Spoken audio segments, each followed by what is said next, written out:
আসসালামু আলাইকুম ওয়া রাহমাতুল্লাহ। আপনাদের সাথে কথা বলছি প্রফেসর ডক্টর মোহাম্মদ মহিউদ্দিন উজ্জ্বল। বাংলাদেশের অর্থনীতি, রাজনীতি, সমাজনীতি এগুলো আমাদের আলোচনায় থাকে। আমরা জানেন আজকে প্রধান উপদেষ্টা প্রফেসর ডক্টর মোহাম্মদ ইউনূসের ঐক্যমত কমিশনের সাথে ২৮টা রাজনৈতিক দলের মিটিং ছিল। সেই মিটিংয়ের বিস্তারিত নিয়ে আমরা আপনাদের সাথে আলোচনা করছি। তাহলে বিসমিল্লাহ বলে শুরু করছি। আপনারা জানেন অন্তর্বর্তী সরকারের দায়িত্ব নেওয়ার পরে থেকে তারা প্রথমে ৬টা কমিশন তৈরি করেছে, পরে আরও ৬টা কমিশন তৈরি করে মোটামুটি ১২টা কমিশন তৈরি করেছে এবং তাদেরকে ৩ মাসের মতো সময় দেওয়া হয়েছিল, যদিও আরও অতিরিক্ত সময় নিয়ে মোটামুটি ৬-৭ মাস সময় নিয়ে যেটা করেছিল ঐক্যমতের কমিশনগুলো তাদের একটা রিপোর্ট জমা দিয়েছিল। সেই রিপোর্টের উপর বেস করে প্রফেসর ডক্টর মোহাম্মদ ইউনূস ঐক্যমতের একটা কমিশন তৈরি করেছেন, যেখানে বাংলাদেশের যেই রাজনৈতিক দলগুলো আছে সেগুলোকে ঐক্যমতের মধ্যে নিয়ে, একমতের মধ্যে নিয়ে বাংলাদেশের জন্য সংস্কারগুলোকে সামনে যাতে এগিয়ে নেওয়া যায় সেই ব্যাপারে পদক্ষেপ নেওয়ার ব্যবস্থা করেছিলেন। এবং সেই ঐক্যমত কমিশনের প্রধান প্রফেসর ডক্টর মোহাম্মদ ইউনূস নিজেই, এবং তার সেকেন্ড ইন কমান্ড হচ্ছেন যে প্রফেসর আলী রিয়াজ, তারপরে আছেন সুজন সম্পাদক বদিউল আলম মজুমদার।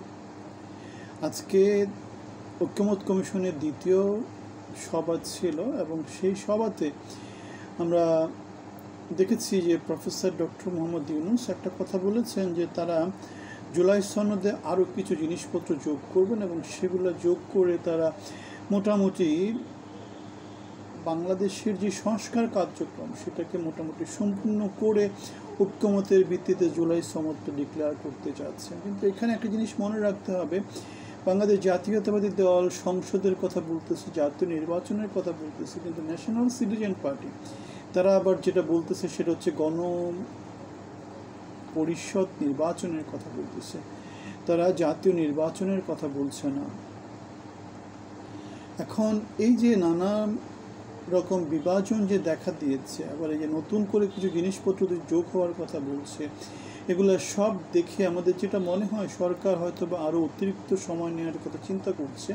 কিন্তু বিএনপির যে প্রতিনিধি দল ছিল তাদের যেই নেতৃত্ব যিনি দিয়েছেন সেই সালাউদ্দিন আহমেদ একটা কথা বলেছেন, যে তারা বলেছেন যে সরকার এমনিতে অনেক সময় নিয়ে নিয়েছে, সুতরাং তাদের যেই এজেন্ডাগুলো সেগুলোকে তারা কম্পাইল করে আগামী 1 মাসের মধ্যে কাজ গুছিয়ে নিতে পারে।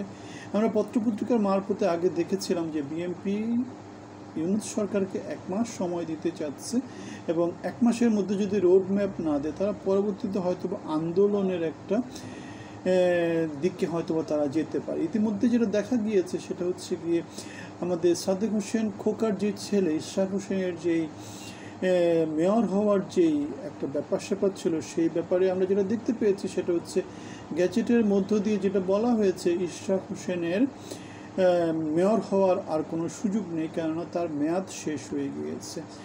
এবং আমরা দেখতে পেয়েছি নানা পত্রিকার মধ্য দিয়ে নানা রকম নিউজ এসেছে যে আমাদের সেনাবাহিনীর যে 3টা সশস্ত্র বাহিনী আছে, সেনাবাহিনী, বিমান বাহিনী, নৌবাহিনী, তারা হজে গিয়েছে এবং একটা সময় শুনেছিলাম যে হজে যেতে তারা পারছে না সরকারের নানা রকমের অসন্তোষের কারণে, সরকারের নানা রকমের বিভ্রান্তিমূলক কর্মকাণ্ডের জন্য, কিন্তু এখন দেখছি তারা আবার কোথায় চলে গেল, হজে চলে যাচ্ছে। সুতরাং আমরা এগুলো দেখে আমরা যেটা বুঝতে পারছি সেটা হচ্ছে বাংলাদেশের আসলে কোথাও কোনো ডেফিনেট ফোর্স নাই, কোনো ফোর্স নাই, নানা দিকে নানাজন নানাভাবে খেলছে। এবং এর মধ্যে যেটা একটু হার্ড লাইনে আছে, যাদের একটু হার্ড লাইনে যাওয়ার মতো ক্ষমতা আছে, যারা তেমন বেশি রেসপন্সিবল বিহেভ করার খুব বেশি দরকার আছে বলে মনে হয় না, তারাই বেসিক্যালি ডমিনেট করছে। আমি বেসিক্যালি যেটা বলতে চাচ্ছি সেটা হচ্ছে জুলাই অভ্যুত্থানে যারা নেতৃত্ব দিয়েছিল সেই ছাত্র সমন্বয়করা অথবা সেই ন্যাশনাল সিটিজেন পার্টি, সেই বৈষম্য বিরোধীরাই বেসিক্যালি যেটা চাচ্ছে বাংলাদেশের সরকার, বাংলাদেশের বর্তমানে যে নীতি নির্ধারণী যারা আছেন তারা মোটামুটি সেই দিকেই যাচ্ছে। সেটা আমাদের সেনাবাহিনী কি চাইলো সেদিকে তেমন করে কিছু মুভ করছে না, অথবা বিএনপি কী চাইলো সেই দিকেও কিছু মুভ করছে না, অথবা বাংলাদেশের মেজরিটি রাজনৈতিক দল কী চাইলো সেটাও মুভ করছে না। আজকে আলোচনায় সালাউদ্দিন আহমেদ এটাও বলেছেন যে তারা যেটা দেখেছেন সেটা হচ্ছে 28টা রাজনৈতিক দলের মধ্যে বেশ বড় একটা অংশই ডিসেম্বরের মধ্যে নির্বাচন চাচ্ছে, কেননা সংস্কারে তো তেমন করে কিছুই নাই।